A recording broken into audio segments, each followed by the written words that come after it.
Please rise for the President of the Republic of Indonesia, His Excellency President Dr. Susilo Bambang Yudhoyono.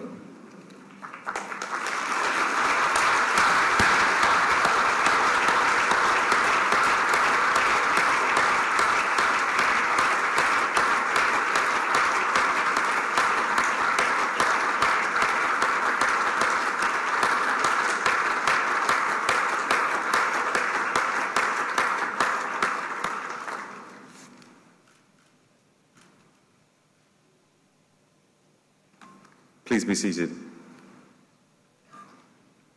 Good afternoon.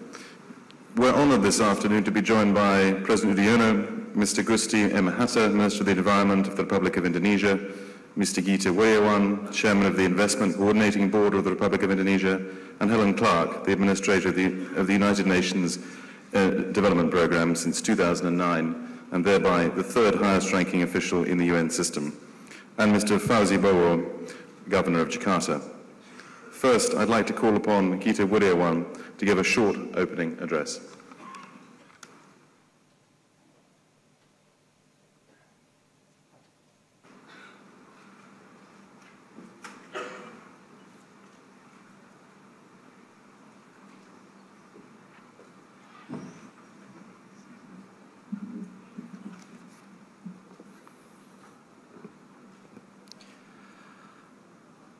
Bismillahirrahmanirrahim.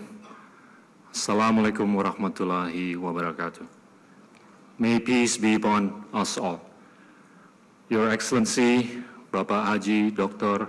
Susilo Bambang Yudhoyono, President of the Republic of Indonesia. Your Excellency, Bapak Gusti Muhammad Hatta, Minister of Environment, Republic of Indonesia. Your Excellency, Bapak Fauzi Wibowo, Governor of the City of Jakarta, Your Excellency, Madam Helen Clark, UNDP Administrator, Bapak Susilo Bambang Sulisto, Chairman of the Indonesian Chamber of Commerce and Industry, Excellencies, Captains of Industries, distinguished guests, ladies and gentlemen, it's a real honor for me to be here today at the Business for the Environment Global Summit. I had the privilege and honor in a dinner dialogue with former U.S. Vice President Al Gore to both launch the Business for the Environment Summit and to celebrate the International Year of the Forest. Vice President Al Gore that evening opened his speech with his favorite African proverb: if you want to go quickly, you go alone. If you want to go far, you go together. We need to go far quickly. I think this proverb highlights the challenges of our efforts in mitigating and adapting to climate change.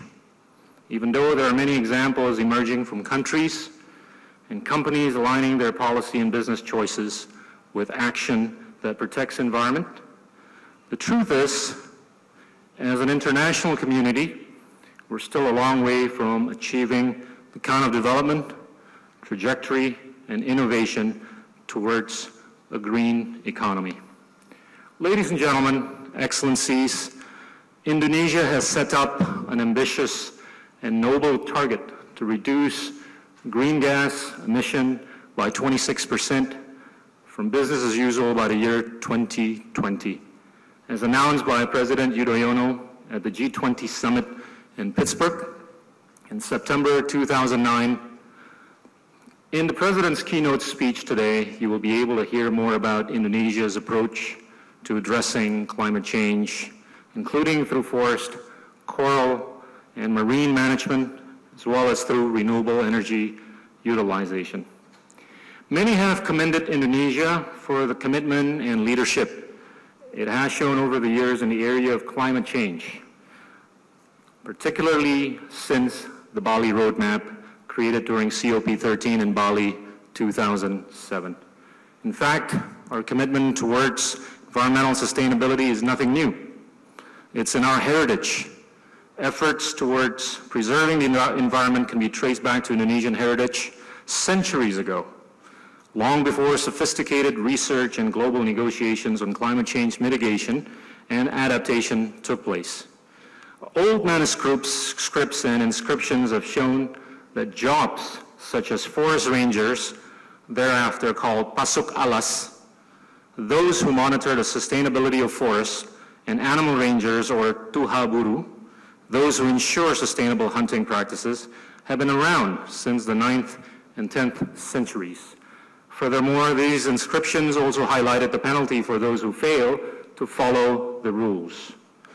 Failure to follow the rules for hunting, for example, would lead to additional tax payments or imprisonment. During the Majapahit Kingdom, laws were enforced on those who carried out illegal logging. Another inscription dating back to the time of King Erlangga from Kediri Kingdom highlighted the importance of reforestation. Inscriptions from the year 903 AD also talked about taxes imposed on silversmith, calculated based on the amount of metal or silver used.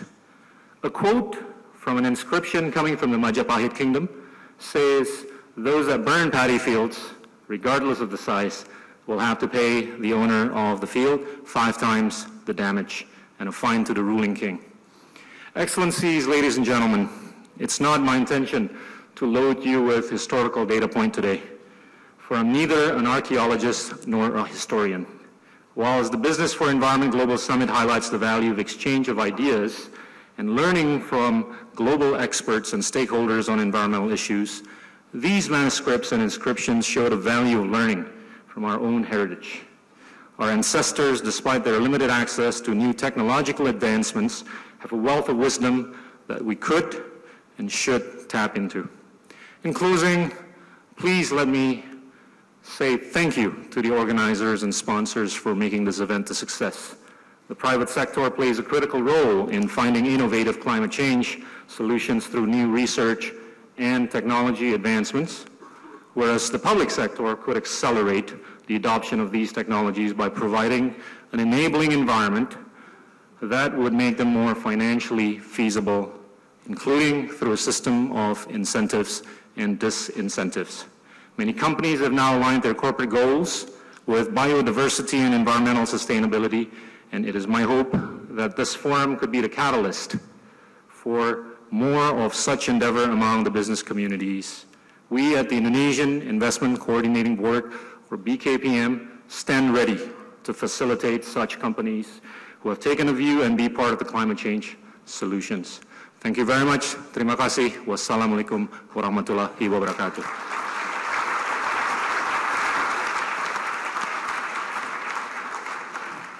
Thank you very much indeed, Mr. Gita Wirjawan. The UNDP is the organization responsible for helping states deliver on the Millennium Development Goals. As such, sustainability, climate change adaptation and mitigation, biodiversity and conservation play an increasingly important role in UNDP's global work. Could I now please ask Helen Clark, the administrator of UNDP, to add her thoughts in a keynote address to us.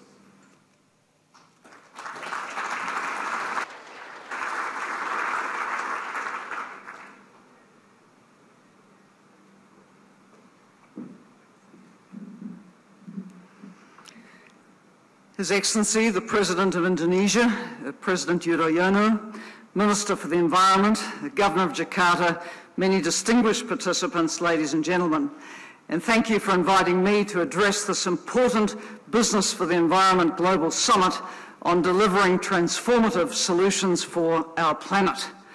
It is a particular pleasure to be here with President Yudhoyono, who has such a very clear vision of the role Indonesia can play and is playing in creating a more sustainable world. I also acknowledge all those present, whether they be from governments, the private sector, civil society, NGOs, or development organisations, as I know we all need to be working together to deliver sustainable and inclusive development. The agenda of this conference tackles many aspects of the sustainability challenge. It needs to, as conventional models of development have done and continue to do such huge damage to our planet. We know that species